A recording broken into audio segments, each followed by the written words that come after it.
quarterback. So I saw this headline from Archie Manning. And he says, Arch will not turn pro next season. He'll be at Texas for the next 2 years. Yeah, that's what you have to say. If he beats Ohio State and Columbus, wins the Heisman or doesn't, and gets into the national championship game, it would be really bad business to stay in college. And I know almost every Manning pretty well. They're good at business. And they say the right thing when they have to. College sports for truly gifted athletes, like a Cooper Flag, it's like that first really cool apartment you live in when you make a little money and you're like, I'm never leaving this place. And then eventually you get a real job with a VP in the title and you don't want to share walls or the pool and you forget about it really quickly. Arch Manning made $6.5 million last year at Texas, NIL reportedly. Cam Ward made $48.7 guaranteed #1 pick. Arch, can I interest you in a $42 million loan? Hook what? Yeah. This is the classic Manning's saying the right thing. And a lot of times in society, I mean, I think the term is true, but I get tired of it, woke. Well, you're just not being honest. You know, when you're really important, sometimes J.D. Vance should not talk about ever being a president. Keep it to yourself. LeBron, Mannings, Mahomes, Brady. I've seen Mahomes step to the microphone and just say the right thing, not necessarily the most honest, authentic thing. That's what happens. And the Manning family is American football royalty. So this is exactly what you say. Cooper Flag said it. Oh, Duke. And then he talked to Nike, and then you're the #1 pick, and here's 56 large. I love Duke so much. I'll go visit when they play Carolina if I have time. Arch Manning, if he's as good as I think he is, he's got to go pro. I know Cooper, I know Eli, I know Peyton, I know Archie, and I don't know Arch. But Sark talking about Arch sounds a lot like Cooper and Eli and Peyton Manning. His work ethic is incredible. Whether it's, studying tape, studying film, studying the playbook, working at his craft, in the weight room, like that is, whether it's innate in him or it was, handed down from his uncles, whatever it was, his work ethic is really pretty incredible. And that lends itself to the teammate that he is too. And that's an interesting way to describe him, jumping into my next segment. Well, Live Golf is redefining how golf is experienced and enjoyed, supercharging the sport across the globe with innovations and team competition, a really electrifying event and an atmosphere that welcomes fans from all backgrounds. It's the F1 of golf, a truly unique event. Stars come out for a celebration of sport, entertainment, and culture played in some of the world's most iconic venues. So in addition to world-class golf, you get a festival off the course, incredible food, live music, and a fan village packed with games and challenges for young and old. It's all on the line when Live Golf comes to Chicago's Bolingbrook Golf Club. I'll be there August 8th through the 10th. Players will be fighting for places at both ends of the individual standings, while the U.S. players have another chance to push for Ryder Cup selections. That's big too. So it's a chance to see 54 of the game's best players at Bolingbrook Golf Club. Of course, that's open to the public. I'll be there. This marks another major step forward in Live Golf's commitment to build a more inclusive, accessible game of golf. It's a can't-miss experience. Grab your tickets at livegolf.com. That's livegolf.com. Or if you can't make it this time, you can follow every shot live and exclusively on Fox Sports. Now, I will tell you, 90% of you will disagree with this take, and I've been doing this for 25 years. I believe in it strongly and always have. So, did you notice when Sark talked about Arch? And oh, by the way, Eli Manning could be, funny on Saturday Night Live. But if you described Peyton Manning, you would say intense. Bill Polian once said he was a teeth clencher. If you're describing Tiger Woods, you'd be like obsessed. intimidating. Michael Jordan, Kobe Bryant, Brady. It's not a coincidence that the greatest athletes of my life are borderline crazy, obsessed, serious people. And I am hoping when Shedeur Sanders plays tomorrow night, I can't wait to watch. I'm rooting for him. I mean, I don't like the speeding tickets, but they lead me to my topic today. It is totally unfair that at 23 years old, as an NFL quarterback, you are held to a totally different standard, not only from every 23-year-old you know, but from every 23-year-old professional athlete.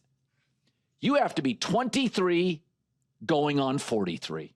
Not even 33, because some of you are still doing shooters at Captain Fandango's on a Friday night, right? Like, I know where you're at. You're doing stuff that's really not appropriate. You hope your boss doesn't walk in, right?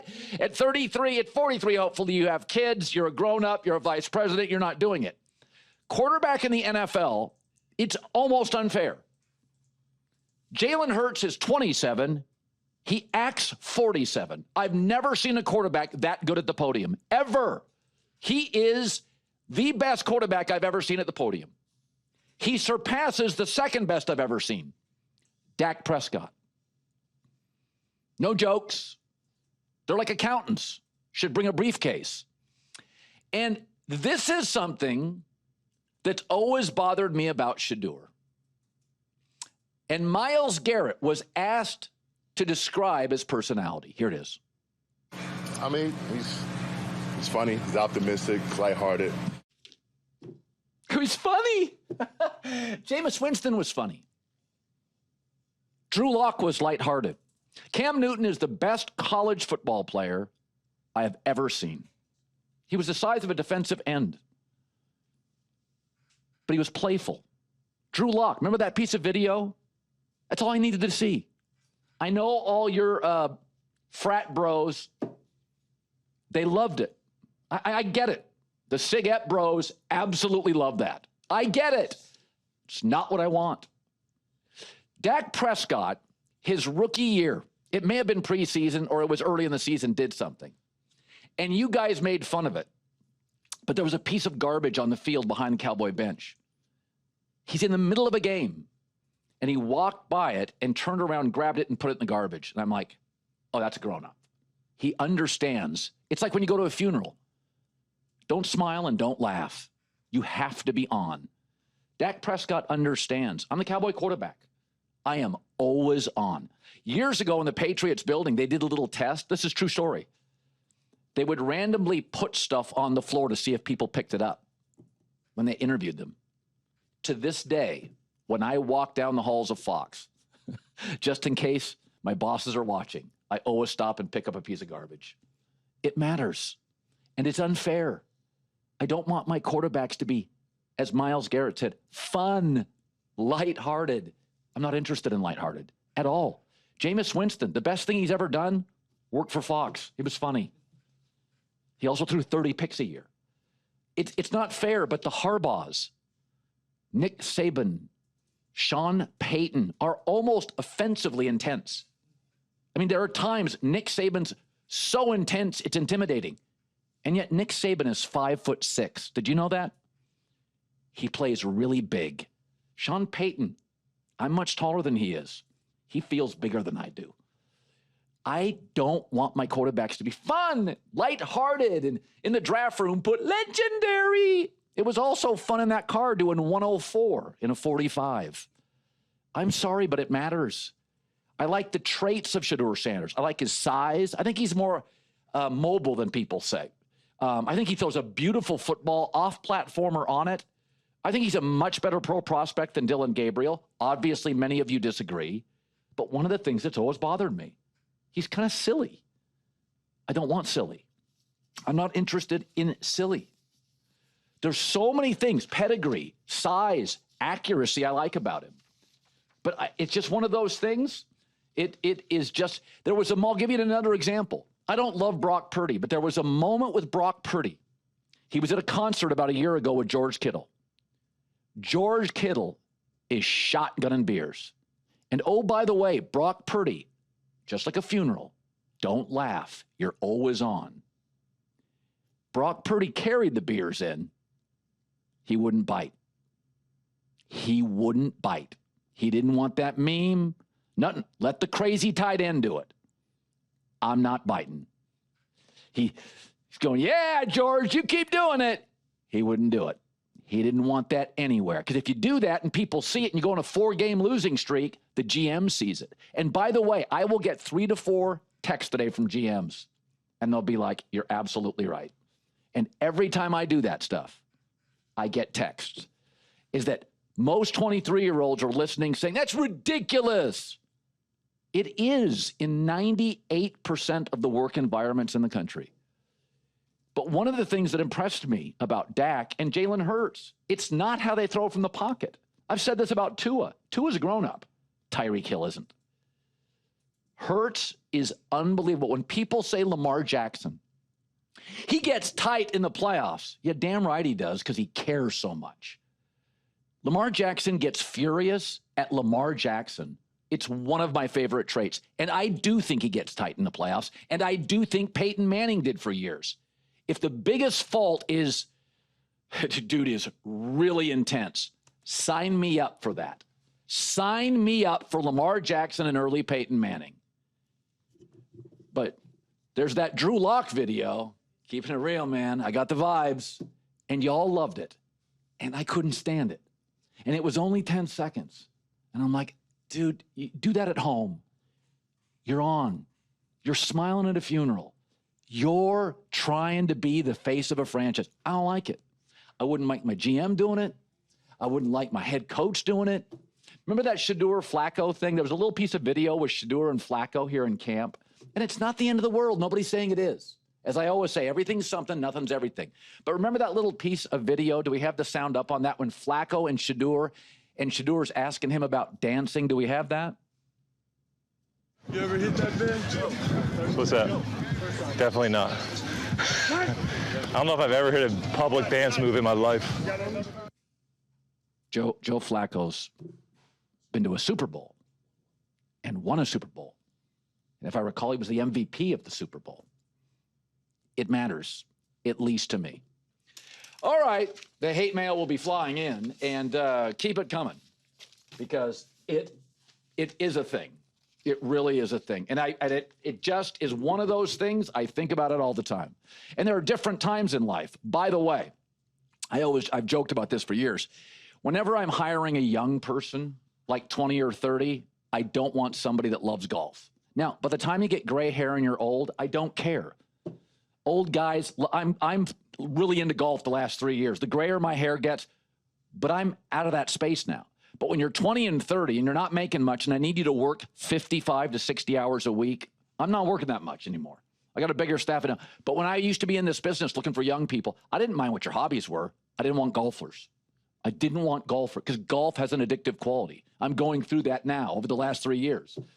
Once the number is 6, that's different than 2, 3 on the name, on the number. And so I will say this, the Brock Purdy thing really struck me. I was like, you can say what you, and I've never been a huge Brock Purdy guy, but one of the things Sam Darnold said about him, like one of the reasons that Kyle Shanahan was so impressed with him is his maturity. They were like, he's just not your typical 24-year-old. And maybe that's unfair, but it's really impressive. Part of what NFL teams do, they have these conversations. Can we hand the keys of our franchise to this young guy? That is a conversation networks have that I've worked at. Can we give this person their own show? It's his show. It's his staff. We can't babysit him. We're not there every day. Can you give the keys to the franchise? And you watch Brock Purdy and like, he knew. Come on, George. Couple more. He wouldn't bite. He would not bite. J-Mac, when you get your show someday, that marquee, you're going to have to settle down because you are a wild child on the beaches of Manhattan Beach, from what I hear. So basically this week you are against backwards visors and you are against shotgunning beers on stage at a concert. Okay, so you're basically Captain Unfun. You know, you've heard of the fun uncle, the funkle? You're like the opposite of that. You are unfun, Colin. Oh, my gosh. Golf? Really? No. So what about basketball? You're good with me in the men's leagues? We got a big playoff game this Get weekend. your cardio in. Get your cardio in. Cardio in. Everybody, I understand that. I always had a thing with golf. When your hair gets gray, go for it. Before that, I don't want to hear you're golf addicted playing on 7 courses. That's just me. You know, everybody's got a different vibe.